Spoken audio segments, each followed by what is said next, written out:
ಪಟ್ಟಣದ ಮಾಮ್ಲಿ ದೇಸಾಯಿ ಸಂಯುಕ್ತ ಪದವಿ ಪೂರ್ವ ಕಾಲೇಜಿನಲ್ಲಿ ಪ್ರಥಮ ಪಿಯುಸಿ ವಿದ್ಯಾರ್ಥಿಗಳಿಗೆ ಸ್ವಾಗತ ಹಾಗೂ ಪಠ್ಯ ಮತ್ತು ಪಠ್ಯೇತರ ಚಟುವಟಿಕೆಗಳ ಉದ್ಘಾಟನಾ ಕಾರ್ಯಕ್ರಮವನ್ನು ನಡೆಸಲಾಯಿತು.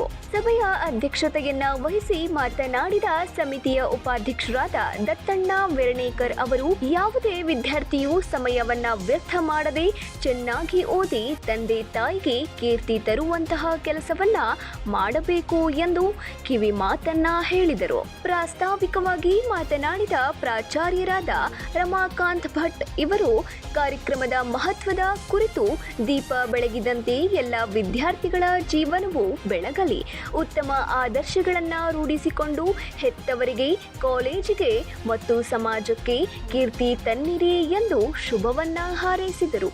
ಹಿರಿಯ ಉಪನ್ಯಾಸಕರಾದ ಡಾಕ್ಟರ್ ಎಸ್.ಪಿ. ಹರ್ಲಾಪುರ, ಉಪ ಪ್ರಾಚಾರ್ಯರಾದ ಆರ್.ಎಫ್. ಹಳ್ಯಾಳ ವಿದ್ಯಾರ್ಥಿ ಜೀವನದ ಮಹತ್ವವನ್ನು ಮಕ್ಕಳಿಗೆ ತಿಳಿಸಿದರು. ಈ ಸಂದರ್ಭದಲ್ಲಿ ಸಮಿತಿಯ ಸದಸ್ಯರಾದ ವಿ.ಬಿ. ಮೇಟಿ, ಮುಖ್ಯೋಪಾಧ್ಯಾಯರಾದ ಎಂ.ಆರ್. ಬಾಗೂರ್, ಎಂ.ಡಿ. ದೇಶಪಾಂಡೆ, ಉಪನ್ಯಾಸಕರಾದ ಮಾರುತಿ ಲಮಾಣಿ, ಪ್ರದೀಪ್ ಮೂಡೇರ್, ಮಂಜುನಾಥ್ ಎಲಿಗಾರ್, ನಾಗರಾಜ್ ಡುಮ್ಮನವರ್, ಮಂಜುನಾಥ್ ಮಡಿವಾಳರ್ ಹಾಜರಿದ್ದರು. ವಿದ್ಯಾರ್ಥಿಗಳೇ ಈ ಕಾರ್ಯಕ್ರಮವನ್ನ ನಡೆಸಿಕೊಟ್ಟಿದ್ದು ವಿದ್ಯಾರ್ಥಿಗಳ ವೇದ ಘೋಷದೊಂದಿಗೆ ಮತ್ತು ಪ್ರಾರ್ಥನಾ ಗೀತೆಯೊಂದಿಗೆ ಕಾರ್ಯಕ್ರಮವು ಪ್ರಾರಂಭಿಸಲಾಗಿತ್ತು. ಅಂಜಲಿ ಹೈಬತ್ತಿ ಮತ್ತು ಲಕ್ಷ್ಮೀ ಹೈಬತ್ತಿ ಇವರು ಕಾರ್ಯಕ್ರಮವನ್ನ ನಿರೂಪಿಸಿದ್ದು, ಸುಕನ್ಯಾ ಸಾಳಂಕಿ ಅವರು ಸ್ವಾಗತವನ್ನ ಕೋರಿದ್ರು.